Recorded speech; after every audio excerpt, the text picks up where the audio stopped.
Welcome to Rare But Real, where we discuss what it takes to be a woman of God in these challenging days.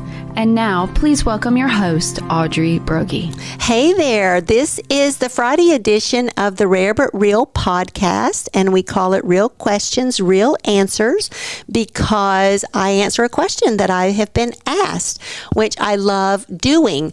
And, I'm going, instead of reading a question this week, I am going to actually share a question that I got Friday night after speaking at a women's event in Lawrence, South Carolina, which, by the way, those of you women who are listening, and I know you do because you told me, and more of you will be listening, I loved being with y'all. I felt like I'd known you forever. Y'all made me feel so at home. I just loved being with you. And then after and by the way, I loved your kind attention. I just loved everything about it, just everything. Y'all were just the best. And then on top of that, I loved talking to so many of you afterwards. One of the highlights for me was talking to a 14-year-old girl, young woman, I should say. She was just so delightful. But then so many others of you, again, I just felt like you were all my daughters, the ones of you who were young enough to be my daughters, which there was quite a few of you. But all of you, the ages and stages, it was just such a wonderful event. So I'm going to get to that question in just a moment, but before I do, I want to share a review that I read on the Rare But Real podcast, and this young woman wrote in the title, Practical and Biblical. And then she said, because you might be wondering, well, how does she know she's a young woman? I'm going to tell you how I know, because she said, I listen to my Aunt Audrey's podcast every week. I get so much from it and get a daily dose of God's Word. I'm so glad there are these online resources to utilize since I am not local. Y'all, I was so happy to hear that because this is my niece whom I love so much, and she has 2 young children.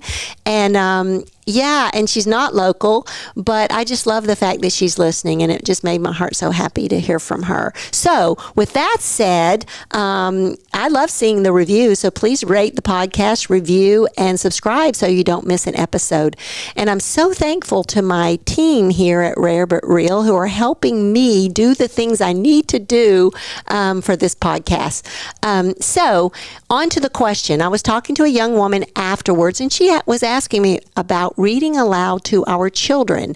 She loves doing that, but she was asking me what I thought about it, like how important it was and things like that. So it came to my mind. I just wanted to talk about it because since she was asking me and we were chatting about it, I know that a lot of women over the years have asked me about reading aloud to children. So with that said, I'm going to read a couple things that I had written that I had written. I use notes all the time on my phone, and I will write random things on there that I don't want to forget or that I'm thinking about or whatever. So one of the things I wrote, I called it Things I Miss. With the passage of time and having grown children, I realized the things I miss. I miss reading aloud to them. I miss bedtime stories. I miss answering their questions. I miss long walks after dinner. I miss being on the front porch, swinging in the swing and reading to them there and singing hymns to them and with them. I miss hanging out in their rooms in the evening, just talking about whatever. I miss their presence in the house. I even miss occasionally the piles of laundry and even sometimes tripping over their shoes. Sometimes. I miss the loudness. I really do miss that. Y'all, I raised 4 boys. And not that, of course, it wasn't tedious and annoying sometimes and really loud sometimes, but overall I miss it. I fully understand that these things must change and children grow and leave. That's the way it's supposed to be. They don't belong to us, our children. They belong to the Lord. We are stewards. And then, though, as they grow and get married and have their own families, I love their children, having them here in my house and doing the same things with them that I did with their parents. But I only get them in pockets of time. I don't get the everydayness with them. And of course, now that their children are getting older, I miss even the little days with them. Same things like reading aloud to them. I have so many memories in my wheelhouse of reading aloud not only to my own children, but now with my grandchildren. And now God has seen fit to bless us with 3 little ones. Now, I said 3 little ones because I wrote this 2 years ago. 3 little ones because now we have another one on the way. Almost 20 years past having our first grandchild. But the hard thing is the distance. I want to see all of my children all the time and regularly. And I have to think through that. I saw that one. I need to see this one. I need to see that one. I want to see this one. And juggling all of that because they live all over the place. Plus life here, right here where God has planted both Carl and me and our life together. Yet feeling like I always want to be too with my children and their kids. But God has me here. And so navigating this stage of life is hard in a different way, but still very good. Now, I didn't finish that, but it made me think of it because one of the things I do miss is reading to my children. Well, here's another one that I wrote on notes, and I'm going to read that because it has to do with reading aloud to our children. And I called it The Power of Reading Aloud to Our Children. From the time my children were born, and really even before, I loved reading to them. I loved Robert Louis Stevenson and Edgar Guest and Eugene Field, among so many others. And of course, as you know, Robert Louis Stevenson is a poet, but he also wrote books. But anyway, and so many others when I was a child. I loved Beverly Cleary. I loved her books so much. And I don't remember there being so much caution back then as there is today about what we read to our children. Because the books, for the most part, were innocent. At least in my growing up, I don't really remember my mom reading books to us, but I do remember her reading poetry to us. But I digress. By the time I had my children, I was reading so much to them, and in their baby and toddler years. That's the time when I was pointing out the sounds of vowels and helping them notice the spaces between the words, or opening and shutting the flaps in the books, and sometimes skipping the words because they just wanted to go to the next page and look at the duck or look at the horse. But then as they got older, I was pointing out punctuation to them and saying, hey, there's space between, these are words and there's space between it, and this tells us this and this tells us that. All those kinds of things, even before I began to officially educate them at home. It was just a part of what we did. It's part of what we did. However, later, when we did dive into the world of home education, back in those vintage years when I really didn't know what I was doing, though I was heavily influenced by Dr. Raymond Moore and his wife Dorothy, one of the things that they emphasized over and over and over was reading aloud to your children. And of course, I was already doing that because, reading aloud to your children, for the most part, I think for most moms, comes naturally. You want to introduce books to your children. You want to do that with them. But Dr. Raymond and Dorothy Moore were big on reading real life stories to children. And they didn't have to be all, nonfiction. They believed in fiction, but they believed in real life fiction, stuff that could actually happen. Their convictions were that children would create fantasy on their own, and we should allow them to do that. I appreciated that, but even as I told made-up stories to my own children, I would often tell fantastical tales about the bears on the comforters. That my boys had these comforters and they had bears on fences on it. And I would make those bears on their comforters come to life, talking about what the bears were doing and thinking and where they were going as they were climbing the fence that was printed on those comforters. I made up stories about a little boy that I called Humperdinck. And I think I just named him that because I remembered this singer that my dad liked called Engelbert Humperdinck, which that might have been a good friend. He could have been Humperdinck, and then he could have had a friend named Engelbert. But again, I digress. But Humperdinck was always getting into trouble, but he never meant to. However, Humperdinck stories were real life stories, and my children loved those so much. I always ended them with one of his parents saying, Humperdinck, don't get into any more trouble, because that's the kind of boy he was. He was always getting into trouble, but he didn't mean to. And then my last line in those made up stories was, I won't. but then I would say, but he will. And that my children just love that so much. And some of his adventures were totally made up. Some of them were exaggerations from the trouble I got into as a child. And some of them were pulled from my own children's shenanigans. And of course, my kids love that because they say, oh, that just happened to us. It was just so much fun. And that wasn't reading aloud to them, but that was telling them stories. Then later on in my mothering, I just read book after book after book after book after book to them. I read the Chronicles of Narnia. Actually, I started that because I guess I wasn't reading it fast enough because they ended up reading them all on their own because they were reading by that time. Not the youngest ones, but the one who were reading, and they were grabbing up the next one in the series. And, they would, like I said, the ones who could read were doing it on their own. Some of my favorite books that I read to my kids, and I think they were favorites to my kids as well because they remember them. One was Shiloh, and there's a whole series in that, and I have read that to grandchildren as well. Red Badge of Courage, all the Shirley Hughes books, because she has books all the way, from the youngest, and then she has stories, and then as you continue to adolescent age, she has books for them, like Whistling in the Dark, Tiger Rising. No, Tiger Rising is by another author, but Whistling in the Dark, and I'm trying to remember the name of the other one. It's not coming to me off the top of my head, but she has those. She's wonderful. She's a wonderful author for all these different ages of children, and my kids even love the books, including my boys. Some of the books that came out with the American Doll series back in the day. And, we liked it. We liked reading those, and I would read them a lot in the car. And that was back in the days, too, when I didn't get car sick.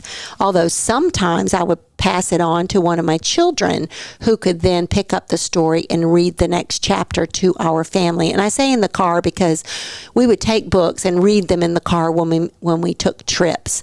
And, of course, The Little House on the Prairie, and other historical fiction books. The Wheel on the School, we love that book.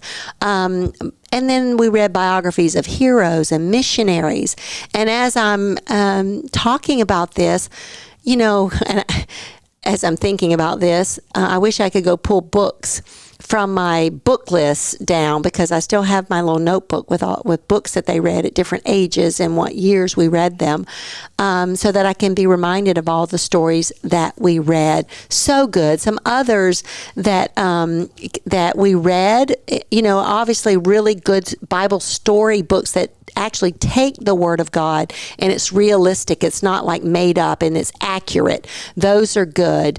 And of course, when your children are learning to read, Bob books are real good. In fact, I just was talking to my fourth child the other day, my grown Marine son, and we were talking. I forgot. I think because we were doing FaceTime, and his little girl was opening and closing the flaps on a book, and then I talked about how do you remember the book you learned to read on where it clicked, and it's 10 men went to the end of the land, and those were in the Bob books. I love the book Mysterious Journey of Edward Tulane. Now, I ended up reading that to my grandchildren because I didn't know about it when my children were growing up. My boys, when they got older, loved the series Hank the Cow Dog, and my boys liked the Hardy Boys, most of them. Now, some of them, they all have different interests, but these are just some that are coming to my mind.